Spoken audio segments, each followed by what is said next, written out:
there and welcome to my channel. If this is your first time here, my name is Angie and I'm a chemist who loves makeup. The Toxic Free Cosmetic Act passed in Washington State in 2023, and this part of it that we're going to discuss today goes into effect starting January 1st, 2025 for new products coming into Washington State.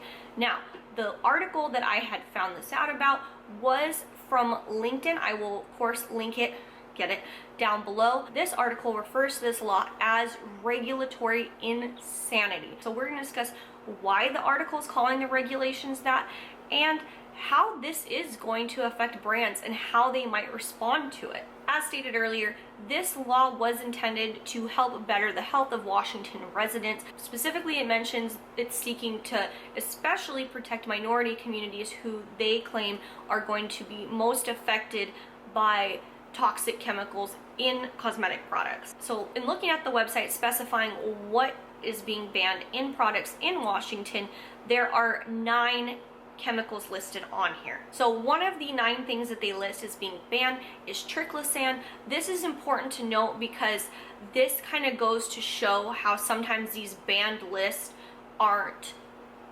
really that meaningful. It's just kind of to bulk up the list, is because triclosan was already banned in 2016 from antiseptic hand washes by the FDA, so the federal government. And so I'm not really sure what other products triclosan might go into if not antiseptic hand washes. So there doesn't really seem to be a reason to ban it in Washington State if it's already banned federally, if that makes sense. And out of these 9 ingredients, most of them specify if it's intentionally added. So as long as you're not intentionally putting these into your products, it's okay. So that just eliminates an ingredient, except for one.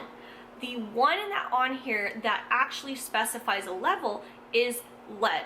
Now, lead is not added into cosmetic products, but it is a contaminant found in many ingredients, and it specifies that that concentration of contamination of lead in product is not allowed to be more than 1 ppm for products made or sold in Washington State. And now this is very unprecedented at these levels at 1 ppm.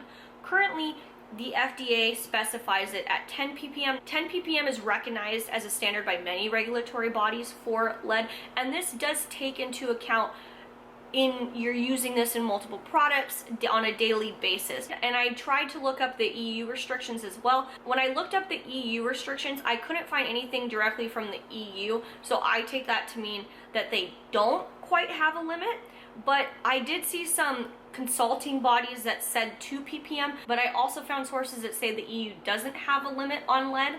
So if that is, even if 2 ppm were the case, 1 ppm would still be the lowest amount that we've seen from a regulatory body for lead. And the products this is most going to affect are your color cosmetics, your foundation, your lipsticks, your blush. That is because lead is more likely to contaminate these kind of products.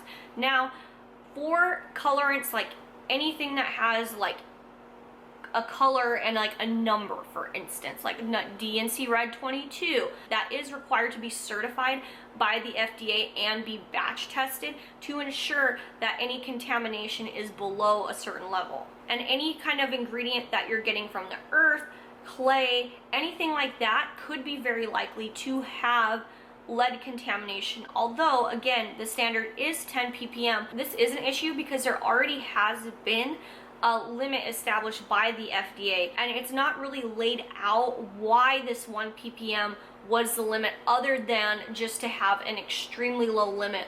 We don't even know if this is entirely realistic, because the federal limit is 10 times more than what they are proposing, so we're not even sure that this is going to be feasible. It is going to vary from batch to batch what that lead quantity is going to be. So each product, each batch is going to have to get tested for lead.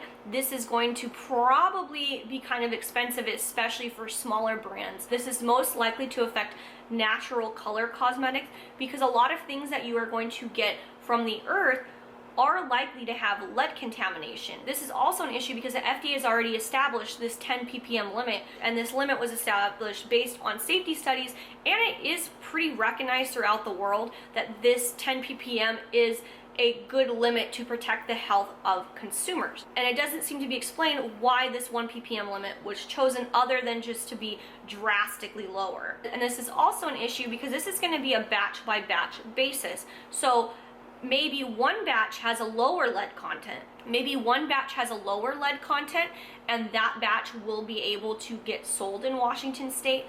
But if it's 2 ppm, maybe that can't get sold in Washington state. So companies may have trouble consistently hitting under that 1 ppm threshold.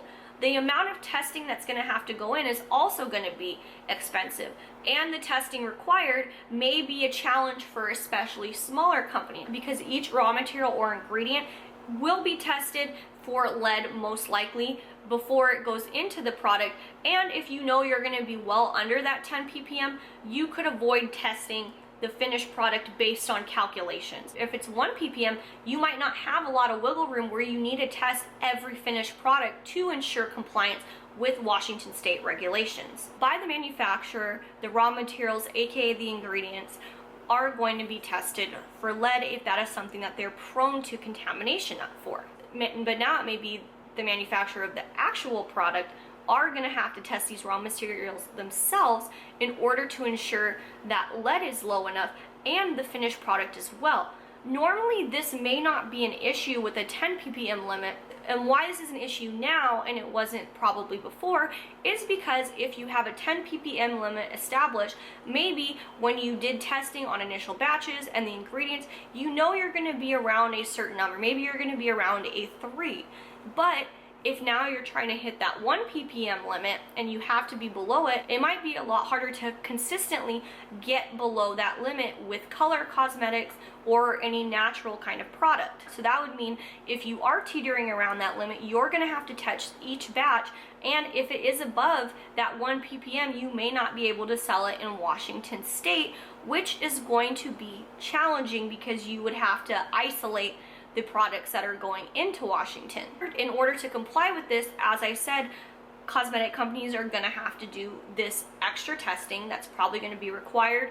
They may have to change ingredients, or they may just not sell in Washington state. Or the other option is, if Washington is not a big enough market for them, maybe certain products will just stop selling in Washington.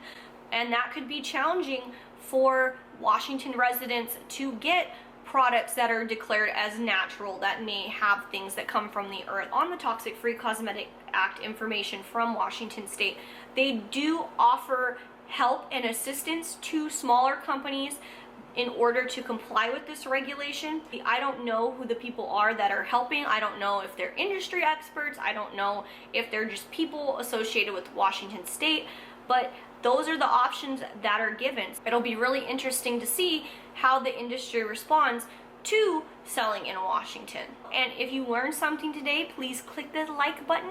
And if you want to learn more about the science of cosmetics, then make sure that you hit the subscribe button so you won't miss next time I upload. With that, I will see you in my next video. Bye!